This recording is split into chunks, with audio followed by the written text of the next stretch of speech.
오늘 말씀은 마태복음 24장 29절에서 35절입니다. 마태복음 24장 29절에서 35절 읽습니다. 그날 환난 후에 즉시 해가 어두워지며 달이 빛을 내지 아니하며 별들이 하늘에서 떨어지며 하늘의 권능들이 흔들리리라. 그때 인자의 징조가 하늘에서 보이겠고 그때 땅의 모든 족속들이 통곡하며 그들이 인자가 구름을 타고 능력과 큰 영광으로 오는 것을 보리라. 제가 큰 나팔 소리와 함께 천사들을 보내리니 저희가 그 택하신 자들을 하늘 이 끝에서 저 끝까지 사방에서 모으리라. 무화과 나무의 비유를 배우라. 그 가지가 연하여지고 잎사귀를 내면 여름이 가까운 줄을 아나니 이와 같이 너희도 이 모든 일을 보거든 인자가 가까이 곧 문 앞에 이른 줄 알라. 내가 진실로 너희에게 말하노니 이 세대가 지나가기 전에 이 일이 다 이루리라. 천지는 없어지겠으나 내 말은 없어지지 아니하리라. 아멘. 마태복음 오늘은 강해로서 197회고요. 예수 그리스도의 재림이라고 하는 소제목으로서는 네 번째 강의 시간이 되겠습니다. 늘 말씀을 드리지만 우리가 이런 것을 정말 정확하게 깨닫고 있다고 하는 것이 참 놀랍다. 그런 말씀을 드렸지 않습니까? 복음교실에서 청론불변의 진리를 증거하고 틀로 말씀드리고 있는데 거기에 대해서 그 누구가 됐든지 예수를 믿는 사람, 하나님을 믿는 사람들은 아마 유대인도 물론 이제 예수는 빼야 되겠지만은 유대인들도 마찬가지일 것이라는 생각을 해요. 거기에서 틀리는 데가 있느냐 하면은 아무도 틀리는 것은 없다고 한다는 것이죠. 우리가 전 시간 예수님이 무화과 나무의 비유를 배우라. 그러니까 무화과 나무의 비유에서 우리가 배울 수 있는 것이 과연 무엇일까? 이것이 사람의 생각이 아닌 하나님의 생각으로 배울 수 있어야 되지 않습니까? 이제 그 설명을 드리면서 그 가지가 연하여지고 잎사귀를 내면 여름이 가까운 줄을 아나니 라는 말씀에서 말씀을 드렸죠. 이게 이제 마가복음 11장 4절에서 마가복음 11장 10절에서 13절까지의 말씀을 가지고 우리가 이제 말씀을 드렸었습니다만은 어디 볼까요? 마가복음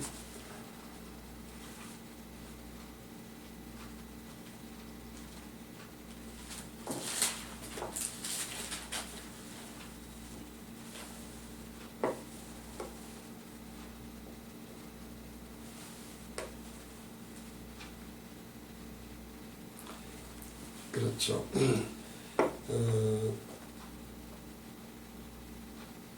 12절 정확하게는 이제 12절로부터 계속이 되어서 그 말씀이 무화과나무라고 하는 것, 이 말라버린 것에 관한 것이 21절까지 쭉 있죠. 그러면서 이제 예수께서 대답하여 저에게 이르시되 하나님을 믿으라. 내가 진실로 너에게 이르노니 누구든지 이 산대로 하면서 이제 믿음이라고 하는 것과 연결이 되어서 말씀이 있어요. 그러다 보니까 무화과나무 지자를 말씀을 드렸지만 이제 무화과나무에서 배워야 될 것이 무엇인가를 생각하면서 일반적으로는 보통 어떻게 하냐면은 1948년에 독립을 했다. 이스라엘이. 그러니까 세상 끝날이 지금 다 된 것이다. 라고 주석서들이 얘기를 하고 있고 또 이 지금 현재 이 무화과나무의 말씀을 가지고 마가복음에 있는 대로 믿음하고 연결을 해서 그러니까 믿기만 하면 정말 네 믿음이 부족해서 그렇지 제대로 믿기만 하면 하나님은 천지를 창조하셨으니까 무엇인지 한다. 죽은 자도 일어나라면 일어날 것이다 말이죠. 라고 하는 이제 그런 식으로 해석을 한다는 것이죠. 다시 이야기해서 무화과나무에서 배워야 될 것을 무화과나무라고 하는 것이 이스라엘의 국화니까요. 1948년, 2000년 동안 그렇게 흩어져 있다가 디아스포라로 흩어져 있다가 독립을 한 것. 서로 세상 끝날이 다 됐다는 것, 마지막 때가 된다는 것을 알라고 하는 것과 그리고 우리가 마가복음에서 이 무화과 나무의 비유를 가지고 믿음으로 연결해서 해석을 한다. 이제 이런 말씀을 드렸어요. 그런데 그것은 분명히 말씀을 드리지만 우리가 그것이 아니다. 복음교에서 그렇게 보지 않는다. 그러면서 말씀을 드렸던 것이 예표라는 것, 예표와 본체에 대한 말씀을 드렸었어요. 그러니까 우리가 예표라고 하는 것을 본체로 착각해서는 안 된다. 다시 말씀드리면 역사라고 하는 것은 예표다 이 말이죠. 구약에 수없이 많지 않습니까? 수없이 역사적으로 일어났던 일들이 있어요. 이 역사는 사실은 예표에 불과하다는 거예요. 누가 뭐 쳐들어오고 어떻게 되고 해서 이 이스라엘 민족들이 뭐 어떻게 고난을 당하고 바벨론이 어떻고 하는 등등 뿐만 아니라 예수님이 말씀하신 대로 헤롯이 지었던 성전이 곧 허물어진다고 해서 실제로 역사에서 허물어져 근데 중요한 것은 그것이 예수님이 혹은 하나님이 그런 일을 구약의 예언처럼 행하신 하나님이니까 위대한 분이고 그 하나님의 예언은 맞는다. 지금 그것을 아는 것은 아니라는 거예요. 그러니까 예표라고 하는 것은 일종의 역사이기도 하지 않습니까? 우리가 뭐 예수님의 뭐 이삭이 예표다 이런 말도 하고 하잖아요. 근데 복음교실은 그게 아니라는 것이죠. 무슨 얘기냐면 그런 역사적 사건으로 일어난 것으로 하나님이 얼마나 위대하고 하나님의 예언이 얼마나 정확하게 맞는가가 중요한 것이 아니라 그것을 통해서 깨닫게 하시려는 본체적 의미가 있다라고 하는 것입니다. 이것을 자꾸 강조를 드리고 있는 이유다 이 말이죠. 그러니까 사실은 예표와 본체는 동일한 것이 아니다. 이게 굉장히 중요하더라고요. 왜 그러냐면은 지금 예수님의 몸이 곧 성전이 되지 않습니까? 십자가를 지고 대속제물로 죽으심으로써 자기 백성을 저희 죄들에서 구원하시고 그리고 다시 부활해서 영생을 하게 되어지는 것을 보여주셨다 이 말이죠.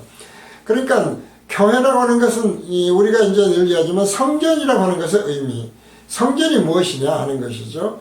그래서 여러 번 강조를 해서 드렸습니다마는 보이는 성전은 하나님에 의해서 예수 그리스도에 의해서 허물어버렸다는 것이죠. 그러니까 그것이 역사적으로 세상에 어떻게 그런 일이 일어날 것을 예언을 하셨을까 그대로 되었네가 중요한 것이 아니고 중요한 것은 본체적인 깨달음, 진리적인 깨달음, 천국에 대한 깨달음이니까 그것은 예수 그리스도에 의해서 보이는 성전, 건물로 된 성전은 구약시대에 있었던 그런 성전들은 다 하나의 예표로 허물어 버렸다는 것이 중요하다. 바꾸기 얘기하면 마지막 지금 때에 관한 말씀이니까요. 그리고 예수님은 제자들에게 그 당시나 지금이나 그 날들 똑같은 날들로 보셔요. 마지막 세대들로 보시지 않습니까? 그 날들로 보셔요. 그러니까 그런 것은 그렇게 허물어진 것을 기가 막히게 마치는 점쟁이 같은 예수가 중요한 것이 아니고 허물어졌다 어떤 것이 보이는 건물은 그리고 보이지 않는 예수 그리스도의 이 성령으로 거듭남으로써 그 몸 안에 그리스도가 계심으로 그리스도 영이 계심으로 성전이 되어졌다. 그리고 그것은 다시 보이지 않는 삶과 새 땅의 성전으로 지금 우리는 절대로 그걸 볼 수가 없으니까요. 새하늘과 새 땅은 아직 일어나지 않았기 때문에 라는 것이죠. 따라서 그 보이는 건물을 예수님이 허물어 버리셨는데 그것을 다시 성전 보이는 건물을 성전 하는 것은 그러므로 누가 그러는 것이냐 말이죠. 미혹하고 있는 것이다. 보이는 성전을 구약시대처럼 자꾸 거룩한 곳으로 거기다가 뭐 예배당 짓는데 그래서 돈 내면 마치 불교에서 뭐 집 건물 지을 때 불사를 지을 때 복받는다는 것처럼 그러지 말라는 거예요. 전혀 다르다. 이제 이런 말씀을 드렸어요.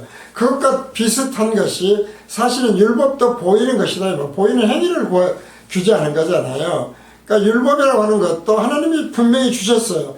하나님이 조금 전에 말씀드린 대로 헤롯의 성전을 예수 그리스도가 말씀하신 대로 하나님에 의해서 무너뜨렸어요. 율법도 하나님이 주셨어요. 근데 그 보이는 율법의 행위에 의해서 구원받지 않는다는 것을 깨닫게 하시기 위해서 주셨었다.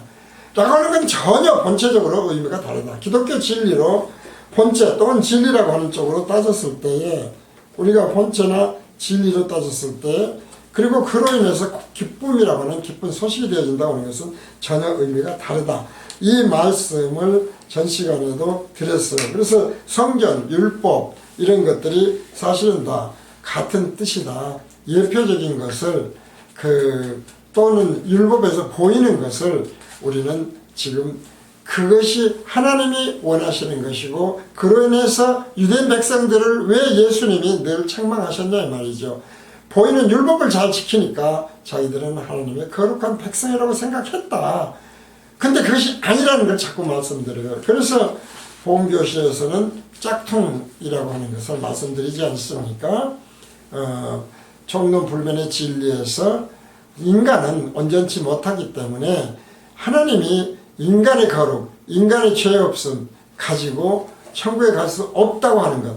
그렇기 때문에 구원이 반드시 필요하다고 하는 것. 죄사함을 위해서 온전하신 대속죄물이 필요한가에 대해서 계속 말씀을 드리고 있는 것이죠.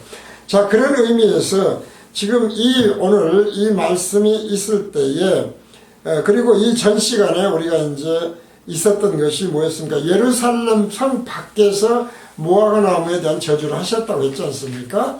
그러니까 잎만 무성한데 그것이 열매가 없는 것을 잠깐 깨닫기가 힘들거든요.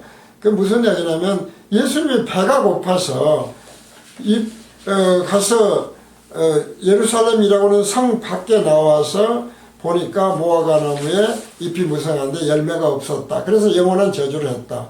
배가 고픈데 그거 이상하지 않나 이 말이죠.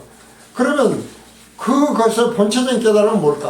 자, 예루살렘은 어떤 예루살렘입니까? 그 또한 예표적인 거예요. 새 하늘에서 새 땅이 다시 재창조되면 새 예루살렘이 내려오잖아요. 이것이 본체거든요.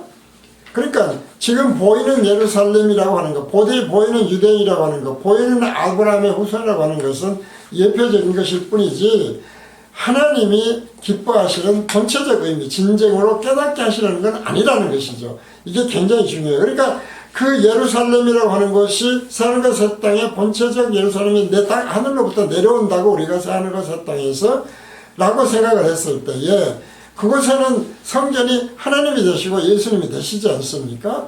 이런 의미에서 굉장히 다른 거라는 것이죠.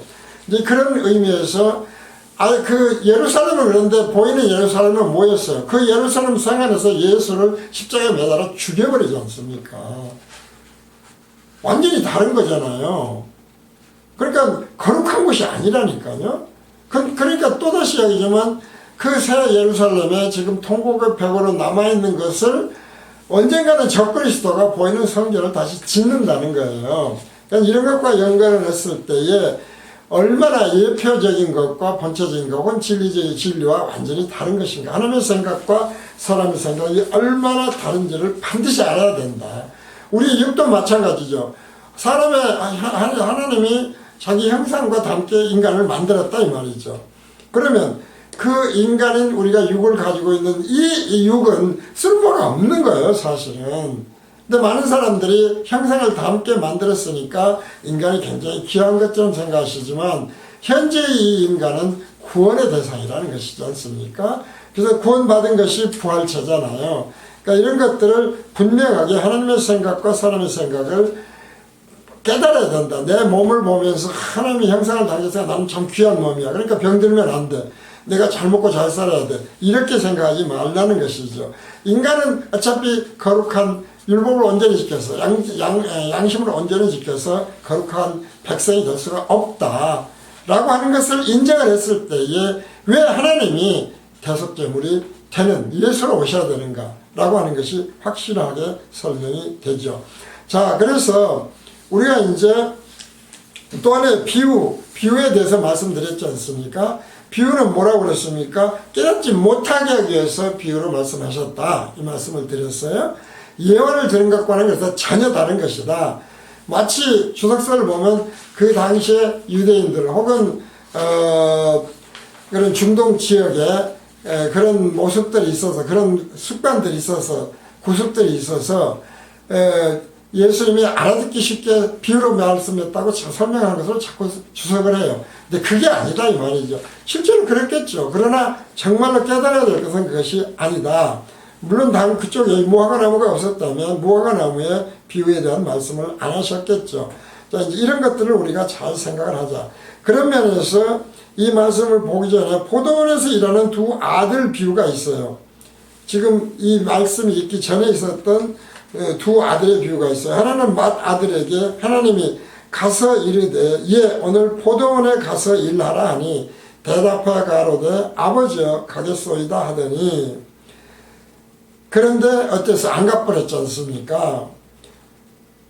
가지 아니하고 둘째 아들에게 가서 또 이같이 말하니 대답하여 가로되 실소이다 하더니 후에 뉘우치고 갔으니 그 둘 중에 누가 아비의 뜻대로 했느냐 라고 이제 예수님이 비유로 물어보셨지 않습니까?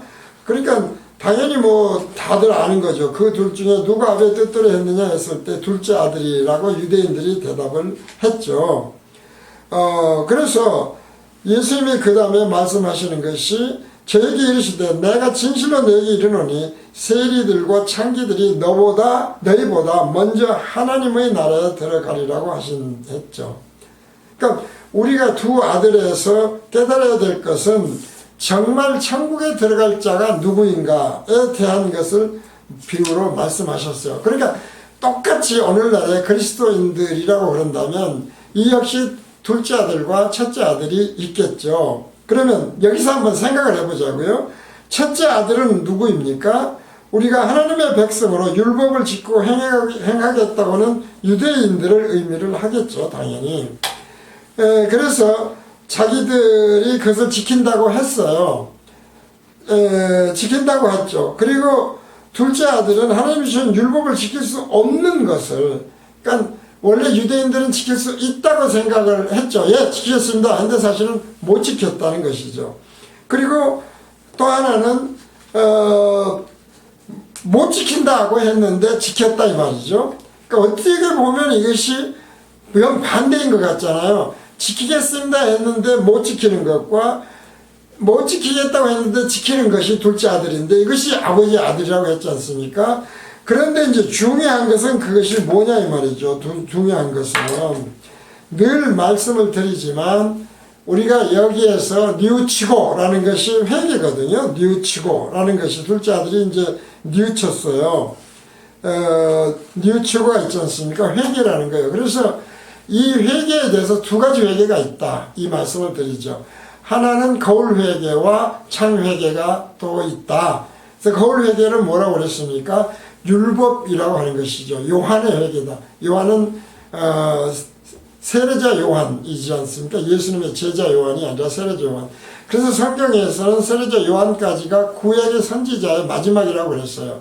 그러니까 무슨 이야기냐면 그 심판에 대해서 얘기하면서 키를 까불어서 알곡과 가라지를 골라내는데 어떻게 한다고 그랬어요? 율법을 지킴으로써로 되어 있다 이 말이죠. 그런데 신약은 뭐예요? 새로운 그것은 구약의 그래서 마지막 선지자라는 거예요. 예수님은 어땠어요? 창회개를 얘기하는 거예요. 그러니까 율법을 못 지킨 것을 막 회개를 하고 그래서 율법을 지키려고 노력을 함으로써 심판대에서 천국 백성이 되는 것이 아니라 나는 지킬 수 없음을 깨달았을 때에 바로 그것으로 인해서 예수 그리스도의 구원이 필요하고 십자가 대속이 왜 필요한 것인가를 알게 됐다 이 말이죠. 그러면 자 지킬 수 있는 둘째 아들은 언제입니까? 새하늘과 새 땅에서 되는 것이다 이 말이죠. 그렇지 않습니까? 우리가 신천신지에서 부활을 하면 영생을 할 수 있도록 되고 하나님과 한 즉 예수 그리스도의 첫 열매라고 했잖아요. 첫 열매. 그 그리스도가 첫 열매이니까 우리도 똑같이 예수님처럼 부활을 하게 된다고 하는 것을 보여주는 거야, 본체적으로. 그러니까 지킨다고 했었는데 못 지키는 것과 지킬 수 없다고 했는데 지켜지는 것. 우리는 지킬 수 없죠, 지금. 라고 하는 것이 사실은 첫째 아들과 둘째 아들의 사실은 차이다, 이 말이죠. 그러니까 이것이 잘못 생각하면 헷갈려요. 그러니까 무슨 이야기냐면 신천 신지에 관한 이야기라니까요. 비유가 늘 뭐라고 그랬습니까? 본체고 진리다 이 말이죠. 비유의 핵심은 그래서 비유에서 늘 알아야 될 것은 본체고 진리, 변치 않는 진리를 깨달아야 돼요. 그것은 뭐냐? 둘째 아들은 지킬 수 없다고 했는데 하나님에 의해서 지킬 수 있게 되어진 거예요. 이것이 진정한 하나님의 자녀다 이 말이죠. 그러니까 이게 해석하기가 정말 참 힘들어요. 바로 이런 것들을 우리는 그러므로 창회계를 해야 된다. 창회계가 뭐라고 그랬습니까? 거울을 보면 누구나 고치잖아요. 온면비서도 하고 뭐 묻어서 바로 닦겠죠. 그렇다고 그래서 예를 들어서 우리가 성형을 한다고 그럴 때 거울에 본 내 모습이 좀 마음에 안 든다고 그래서 성형하면은 100% 내가 온전히 다 마음에 드냐 이 말이죠. 뜯어 고치고 성형도 그래서 완전히 습관된다고 그러지 않습니까? 그러니까 거울을 보고는 아무리 끊임없이 회개를 해도 사실은 회개지니까요. 율법을 보고 아무리 회개를 해도 양심에 거리낀 일이 있어서 회개를 해도 온전히 다 지키고 행해서 갈 수가 없다는 거예요. 이것이 굉장히 중요한 것이지 않습니까? 따라서 예수 그리스도가 구원의 대상으로 그 모든 죄를 지시고 십자가 대속을 할 수밖에 없었던 이유다 라고 하는 것을 다시 한번 말씀을 드리면서 그 예수 그래서 십자가 창, 십자가 창, 은혜의 창, 그리스도의 창, 성령의 창으로 보면 그런 절대로 고칠 수 없는 것은 어떻게 해요? 부활에 의해서 새하늘과 새 땅에서 하나님의 왕국을 만들므로써 그리스도 왕국이죠. 그리스도 왕국을 신천신지에서 만들어 주심으로써 어떻게 돼요? 온전히 지키고 행할 수 있게 바꿔버리는 거예요. 하나님이. 그래서 온전한 하나님의 자녀가 된다. 이것이 둘째 하늘의 아들에 대한 비유다 이 말이에요. 사실은. 그러니까 이 땅의 이야기가 아니라니까요. 비유는 항상 우리가 그걸 알아야 돼요. 이 땅의 이야기가 아니에요. 이 땅의 이야기가. 근데 자꾸 예표를 본체로 섞어버리니까 사람의 생각으로 해석을 하니까 늘 하나님의 진정한 의미의 깨달음을 못 얻는다. 성전이 그렇고 율법이 그렇고요. 뭐 비유, 둘째 아들이 됐든 첫째 아들이 됐든 이런 비유들, 뭐가나의 비유도 깨닫지 못한다 이 말이죠. 자, 마태복음 21장 17절에서 32절을 그래서 한번 읽어봅니다. 그 말씀을 보도하는 거예요. 마태복음 21장 17절에서 32절까지 그래서 읽어봅니다. 앞에 설명한 대로 예루살렘은 본체가 아니라고 그랬지 않습니까? 그것은 마땅히 없어져야 될 예루살렘이에요. 현재 그들을 떠나 성 밖으로 베다니에 가서 거기서 유하시니라. 예루살렘의 성 밖입니다. 이른 아침에 성으로 들어오실 때 시장하신지라. 길가에서 한 무화과 나무를 보시고 그리로 가사 잎사귀 밖에 아무것도 얻지 못하시고 나무에게 이르시되 이제로부터 영원토록 네게 열매가 맺지 못하리라 하시니 무화과 나무가 곧 마른지라. 제자들이 보고 이상이 이거 가로되 무화과 나무가 어찌하여 곧 말랐나이까. 예수께서 대답하여 가라사대 내가 진실로 너희에게 이르노니 만일 너희가 믿음이 있고 의심치 아니하면 이 무화과 나무에게 된 이런 일만 할 뿐만 아니라 이 산들아 들려 바다에 던지려 하여도 될 것이요 너희가 기도할 때 무엇이든지 믿고 구하는 것은 다 받으리라 하시니라 라고 했어요. 그런데 사실은 지금 이게 믿음으로 그래서 연결들을 해요. 근데 이것은 비유라고 하는 것이 뭔가를 우리가 생각하자 이 말이죠. 그렇게 되면은 이것이 믿음으로 연결될 수가 없어요. 하나님 생각과 사람 생각은 완전히 그래서 달라요. 무슨 이야기예요? 겨자씨 하나를 만한 믿음도 없다고 그랬지 않습니까? 만약에 너희들이 겨자씨 하나를 만한 믿음만 있었다고 한다면 이 뽕나무더러 뽑혀 바다에 신규라 했으면 신겼을 것이다 그랬지 않습니까? 실제로는 인간이 이렇게 할 수 있는 게 아무것도 없다니까요.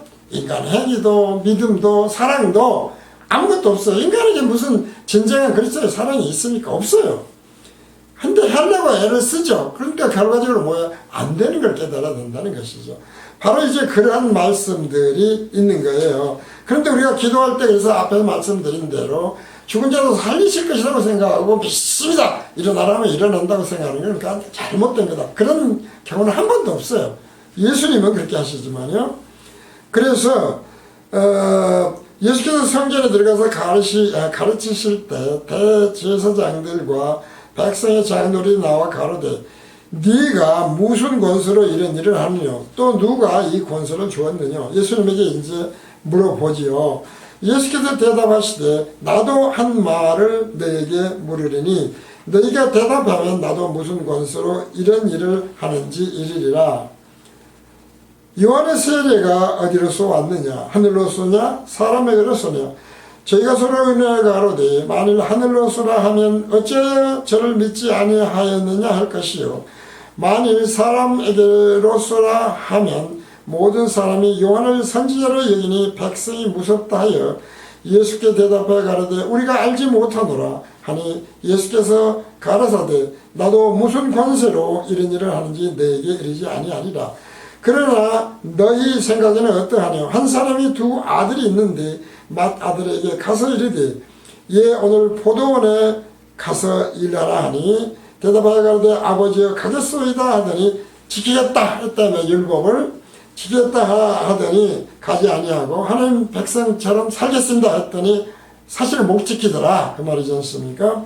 둘째 아들에 가서 또 이같이 말하니 대답하여 가로되 실소이다 우리는 못 지킵니다 라고 하더니 그 후에 뉘우치고 갔다. 어떻게 해요? 예수 그리스도의 십자가의 창을 통해서 이래서 우리가 천국 영생이 되는구나 라고 깨달았다 이런 말이죠.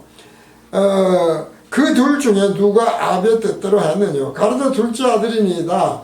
예수께서 저에게 이르시되 내가 진실로 너에게 이르노니 세리들과 창기들이 너희보다 먼저 하나님의 나라에 들어가리라. 그래서 그 말씀이거든요. 우리가 늘 진정한 의미에서 죄인으로 생각했을 때 죄의 문제는 우리가 해결할 수 없다고 생각했을 때에 하늘나라 하나님의 나라에 들어가는 것이다.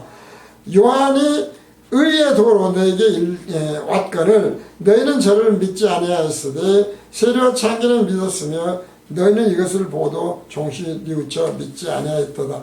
자, 참 어려워요. 그래서 이게 섞여서 요한은 세리자 요한인데 당연히 사실은 마지막 선지자라고 그랬지 않습니까? 마지막 선지자. 그렇기 때문에 요한이라고 하는 것은 사실은 예수님이 깨닫게 하신 진리 복음을 전하지 않은 거예요. 그런 건데 결국 그러니까 뭐를 깨달아야 돼요? 요한의 회개와 그리스도께서 시키는 회개는 다르다고 하는 걸 알아야 된다는 것이죠. 그래서 참 어려워요. 근데 뒤죽박죽 되어 있거든요. 참 어려운 것이다. 그래서 오늘 본문 32절 이하의 말씀이죠. 무화과 나무의 비유를 배우라. 그 가지가 연하여지고 잎사귀를 내면 여름이 가까운 줄을 아느니 이와 같이 너희도 이 모든 일을 보거든 인자가 가까이 온 문 앞에 이른 줄 알라. 자, 그래서 32, 33절은 뭡니까? 마지막 때가 다 된 것은 분명하지요. 아직 그러나 새하늘과 새 땅으로 바뀌어버린 때는 아니에요. 지금 우리가 살고 있는 딱 지금 이 시대거든요. 그래서 예수님이 말씀하시죠. 내가 진실로 너에게 말하노니 이 세대가 지나가기 전에 이 일이 다 이루리라. 이 세대는 this days라고 그랬어요. 예수님 때부터 지금까지죠. 그런데 어느 정도 이거 확실 안 하면 천지는 없어져 버린다. 앞으로 반드시 없어진다. 그러나 예수 그리스도의 말씀, 진리의 말씀은 영원히 없어지지 않는다. 총론불변의 진리다. 이런 말씀을 드렸어요. 그래서 예수님이 종말에 대해서 미리 알려주신 것이라고 하는 예표적인 것, 역사에서 하나님이 구약에서 미리 알려주신 것이 중요한 것이 아니고 진정으로 무화과 나무의 비유, 그 비유 모든 것입니다. 우리는 늘 말씀을 드리죠. 비유의 핵심은 뭐였습니까? 죄사함이었죠.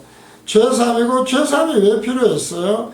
생명이죠. 영생이었다 이 말이죠. 생명이고 영생이요. 거기서부터 사람의 생각이 아닌 하나님의 생각으로 깨달아 가야 된다는 것이죠.